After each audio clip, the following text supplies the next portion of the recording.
Nel primo appuntamento di restituzione del progetto Sacche parleremo del rapporto tra il digitale e la manifattura. In quale modo il digitale può riprodurre degli oggetti che sono conservati nei musei, che a volte non possiamo toccare, che quasi mai possiamo toccare, ma che in alcuni casi li dobbiamo toccare, qualcuno li deve poter toccare, perché non ha gli strumenti visivi, è il caso appunto dei ciechi di cui parleremo questa sera, e quindi il tattile, la dimensione tattile diventa fondamentale per la scoperta.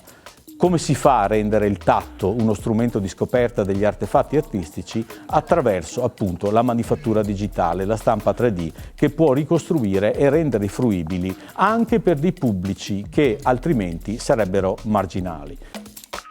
Il progetto che oggi apriamo qui a Palazzo Mocenigo è estremamente interessante perché ci vede come musei coinvolti in maniera attiva con l'Università di Ca' Foscari, con Fab Lab, con questo progetto europeo Sacche, e devo dire che ci costringe e ci spinge ad andare in avanti in questo cambiamento voluto fortemente dalla pandemia.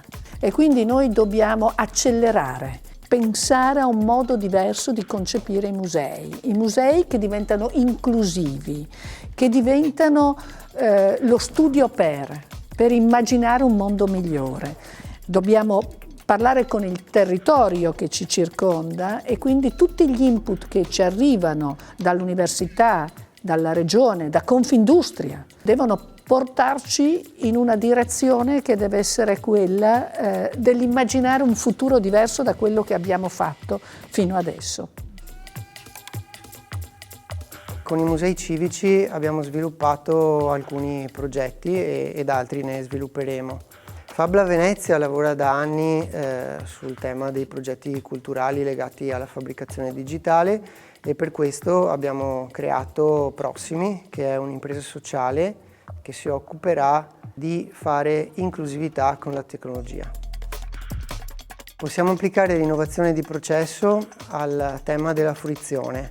Ad esempio, per quanto riguarda i musei, possiamo adoperarci per creare nuovi percorsi tattili, per esempio per i ciechi ipovedenti, ma anche sviluppare nuovi paradigmi per quanto riguarda la formazione e la didattica anche nell'ambito delle scuole.